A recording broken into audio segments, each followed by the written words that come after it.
Rani, kamu kok tega sih sama kakak kandungmu sendiri? Kamu itu sakit ya? Rani, ini kakak ipar kamu loh. Kamu gak seharusnya lakuin itu. Kamu gak punya hati ya? Kok kamu gak jijik sih? Itu pendapat netizen yang menghujat Rani kenapa jadi pihak ketiga di rumah tangga kakak kandungnya sendiri. Saya akan jelaskan Bu, kenapa Rani bisa dan tega jadi pelakor. Saya tuh sebenarnya nggak hobi nonton film, apalagi genre drama seperti ini. Karena keseharian saya sendiri sudah penuh drama. Melihat istri saya nangis, dijeritan, marah, trauma, hampir gila, kehilangan kewarasan. Itu adalah drama sehari-hari yang saya lihat. Kalau saya tambah dengan nonton film, waduh, tambah capek mental saya Bu. Tapi karena film Ipar Adalah Maut ini mirip dengan kasus rumah tangga yang tiap hari saya tangani, dan lebih spesifik pelakornya adalah adik ipar, maka saya tonton. Oke, saya kasih tahu kenapa Rani bisa dan tega jadi pelakor di rumah tangga kakak kandungnya.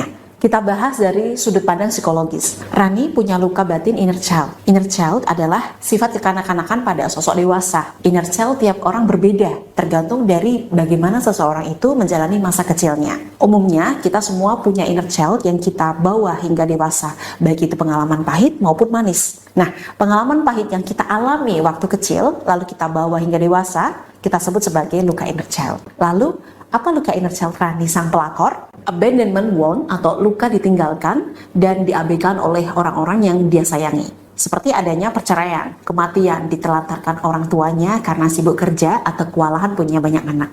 Orang tuanya menikah di usia muda sehingga tidak bisa hadir penuh untuk anak. Nah, ayah Rani di sini meninggal saat dia usia 5 tahun. Dia kehilangan sosok ayah yang dianggap melindungi, memberikan keamanan dan perhatian. Orang tuanya tinggal satu nih Bu, yakni ibunya.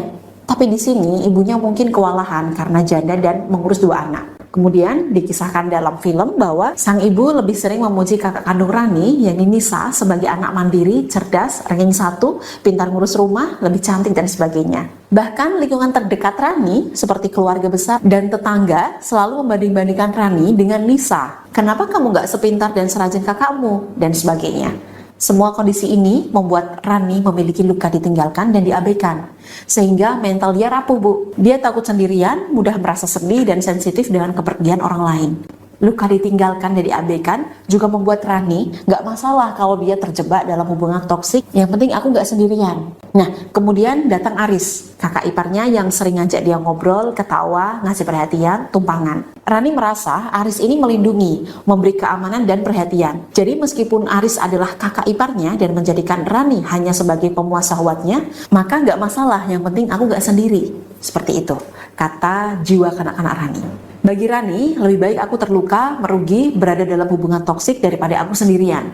Nah, jadi Bu, saya tidak melakukan pembelaan untuk Rani. Seperti, ya kita maklumilah, dia jadi pelakor kan memang ada luka inner child. Tidak seperti itu ya.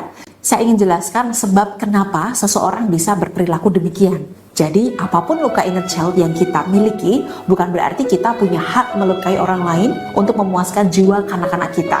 Gak gampang untuk memahami luka inner child apa yang kita miliki dan butuh waktu mengobatinya. Tapi patokannya sebenarnya satu, dalam mengobati luka inner child, jangan sampai kita melanggar 4 norma yang berlaku di Indonesia.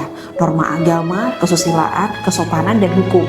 Orang dengan luka inner child gak gila kok, mereka masih waras untuk memahami norma yang berlaku.